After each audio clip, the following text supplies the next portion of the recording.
বাংলাদেশ জামাত ইসলামী মোহনপুর উপজেলা শাখা কর্তৃক আয়োজিত আজকের এই স্থানীয় সাংবাদিক ভাইদের নিয়ে এই মতবিনিময় সভার সম্মানিত প্রধান অতিথি আমাদের সকলের শ্রদ্ধাভাজন ব্যক্তিত্ব জেলা শরা কর্মসূচির সদস্য মাওলানা এফএম ইসমাইল আহমদ হাসানী উপস্থিত রয়েছেন বিশেষ মেহমান আমাদের মোহনপুরের গৌরব সাবেক সফল ভাইস চেয়ারম্যান শাখা অবসরগামী মাদ্রাসা ভাইস প্রিন্সিপাল আলহাজ মাওলানা আবুল কালাম আজাদ হুজুর, আরেকজন নায়েব আমির আমার শিক্ষক ও দুইজনই আমার শিক্ষক জনাব মাওলানা হাসান আলী হুজুর। উপস্থিত রয়েছেন উপস্থাপক হিসেবে অত্র উপজেলা সম্মানিত সেক্রেটারি সাবেক সফল চেয়ারম্যান মাস্টার আব্দুল গফুর মৃধা। উপস্থিত আছেন উপজেলা সহকারী সেক্রেটারি মহেশখালী উচ্চ বিদ্যালয়ের সম্মানিত সহকারী শিক্ষক জনাব আব্দুল আজিজ ভাই, বিশিষ্ট ব্যবসায়ী শাহজামাল ভাই, কর্মপরিষদ সদস্য আবু বকর সিদ্দিক ভাই, কারি হাবিবুর রহমান ভাই। উপস্থিত আছেন সদর ইউনিয়ন মানে বাক্সমাল ইউনিয়নের সম্মানিত আমির বিশিষ্ট ব্যবসায়ী নজরুল ইসলাম ভাই, মহগাছি ইউনিয়নের সম্মানিত আমির মৌলানা সাদেকুল আলম ভাই, ধরুল ইউনিয়নের সম্মানিত আমির আমিনুল ইসলাম ভাই, পৌরসভার কেশরহাট পৌরসভার সম্মানিত সেক্রেটারি মুফাসসির মৌলানা মুখলিসুর রহমান ভাই, ঘাসিগ্রাম ইউনিয়নের সম্মানিত আমির মৌলানা মাজারুল ইসলাম এবং জাহানাবাদ ইউনিয়নের সম্মানিত আমির জনাব আব্দুল হালিম ভাই এবং উপস্থিত সাংবাদিকবৃন্দ। আপনারা অনেকে বলেছেন আজকে ডাকার কারণ কি?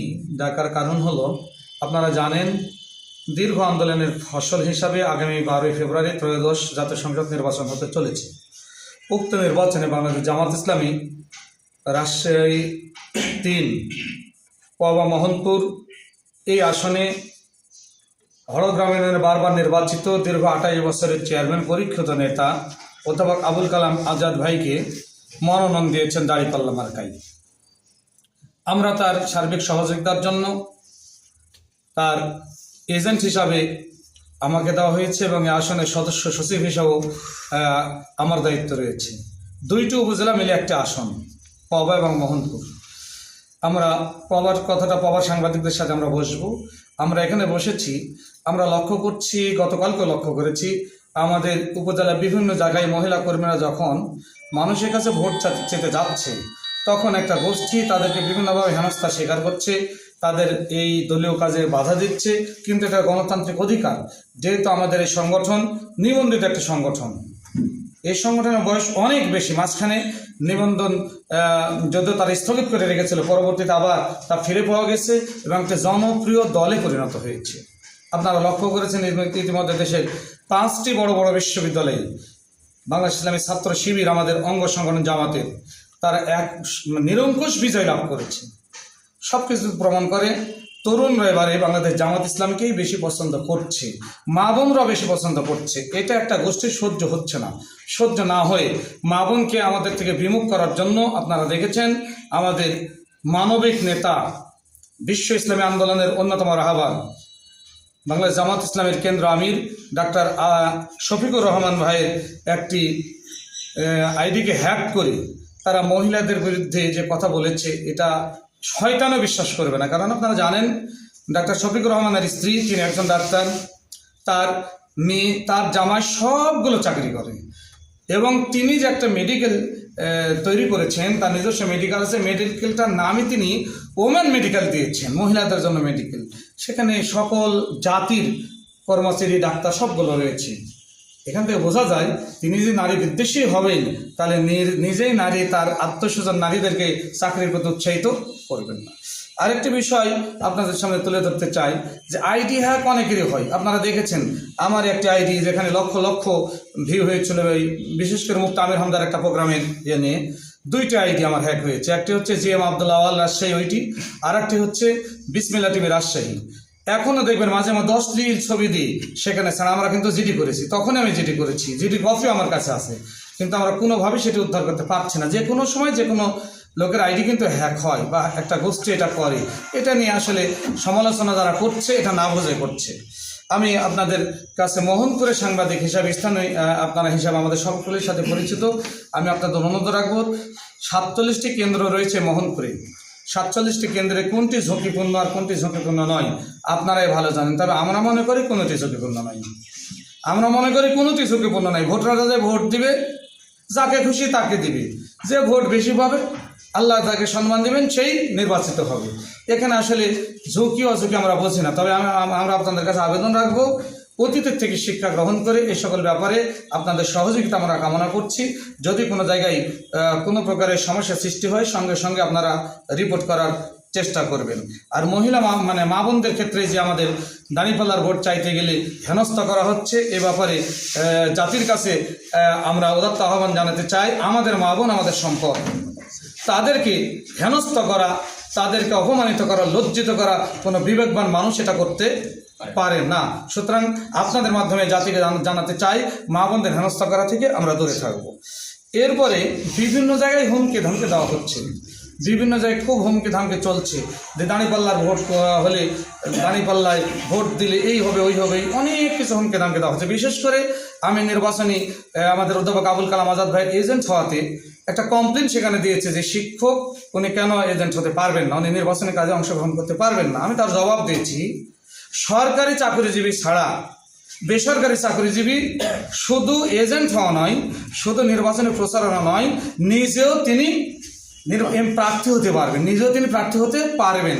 তার মানে এগুলো একটা অশনি সংকেত আমরা বলছি যে নির্বাচনকে প্রভাবিত করার জন্য, যে যেন তেনভাবে দোষারোপ করার জন্য এখন থেকেই এই একটা গোষ্ঠী এটা শুরু করে দিয়েছে। এই জন্য আমি আপনাদের কাছে আকুল আবেদন জানাতে চাই। আমরা কবা মোহনপুরে অধ্যাপক আবুল কালাম আজাদ ভাই খুব সহজ সরল একজন মানুষ, তিনি আমাদের বিশ্বাস বিপুল ভোটের ব্যবধানে নির্বাচিত হবেন ইনশাআল্লাহ। তো একটা গোষ্ঠী তাকে লাঞ্ছিত করার জন্য চেষ্টা করছে, বিভিন্ন জায়গায় তার বিরুদ্ধে বিভিন্ন কথাবার্তা বলা হচ্ছে।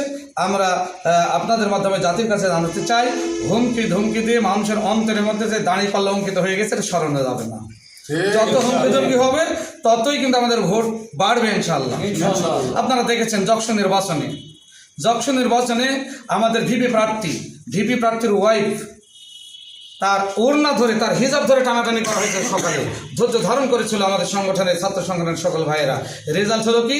রেজাল্ট হলো ভূমিধস বিজয় হলো আমাদের ভিপি প্রার্থী, তাই না? এটা আমাদের হবে ইনশাল্লাহ, আমরা মনে করছি। আরেকটি বিষয় আপনাদের মাধ্যমে জাতির কাছে আমাদের আবেদন, মোহনপুরবাসীর কাছে আবেদন, ভোটারদেরকে ভোটার কেন্দ্রে যেতে দেওয়া হবে না যারা বলছেন, এ ব্যাপারে আপনাদের তো সোচ্চার হওয়া দরকার। আমি নাগরিক, দেশের বৈধ নাগরিক, আমার তো ভোট কেন্দ্রে যে ভোট দেওয়ার অধিকার আছে। আমি যদি ভোট কেন্দ্রে যেতে না পারি, এটা আমাকে আগের মতো যেমন আমার ভোট আরেকজন দিয়ে দিয়েছে, ওই তো অবস্থা হয়ে যাচ্ছে। এটা হতে পারে না। সকলের ভোট দেওয়ার অধিকার আছে, সকলে ভোট কেন্দ্রে যাবে। এ ব্যাপারে আমরা আপনাদের মাধ্যমে প্রশাসনের সহযোগিতা চাচ্ছি, দেশবাসীর কাছে আহ্বান জানাচ্ছি, বিশেষ করে মোহনপুর উপজেলাবাসীর কাছে আহ্বান জানাচ্ছি, আপনারা সবাই ভোট দিতে যাবেন, নিজ নিজ কেন্দ্রে গিয়ে আপনারা ভোট দিবেন। আরেকটি বিষয় আমাদের কাছে খুবই খারাপ মনে হয়েছে, মোহনপুরের প্রশাসন আলহামদুলিল্লাহ খুব ভালো আছে। যিনি সহকারী রিটার্নিং অফিসার আমাদের শ্রদ্ধেয় ইউনুস স্যার, উনি সহ এসিডেন্ট মহোদয় সহ প্রশাসনের সবগুলিকে ভালো, কিন্তু একটি ভয়ভীতি দেখানো হচ্ছে যে অযথা একজনকে ফোন দিয়ে বলা হচ্ছে যে হ্যাঁ, অনেকে আমাদের কাছে এই অভিযোগগুলো করছেন যে হ্যাঁ, আমাকে টাকা এত দেন, না হলে আপনাকে গ্রেপ্তার করা হবে। কে কারা করছেন আপনারা সাংবাদিক ভাইরা, এটা আপনারা বুঝছেন, আপনারা খুঁজে বের করে তাদের আসলে প্রয়োজনীয় ব্যবস্থা গ্রহণ করা উচিত। বলা হচ্ছে আপনি যদি আমাদের সাথে দেখা না করেন তাহলে আপনার তালিকায় নাম আছে। কিসের তালিকা? কে তাদের সভাপতি ছিল, সেক্রেটারি ছিল আগের গোষ্ঠীর, কে কোন দায়িত্বে ছিল, এটা সবাই জানি। কিন্তু নর্মাল একজন মানুষকে ধরে নিয়ে গিয়ে আপনার ট্যাগ লাগিয়ে দিয়ে তাকে হেনস্থা করা হবে আর সাংবাদিক বন্ধুগণ বসে থাকবে, এটা তো আসলে হতে পারে না। জাতির জাগ্রত বিবেক হিসাবে আপনাদের কাছে অনুরোধ করব, এতদিন যা হয়েছে এখন থেকে আপনারা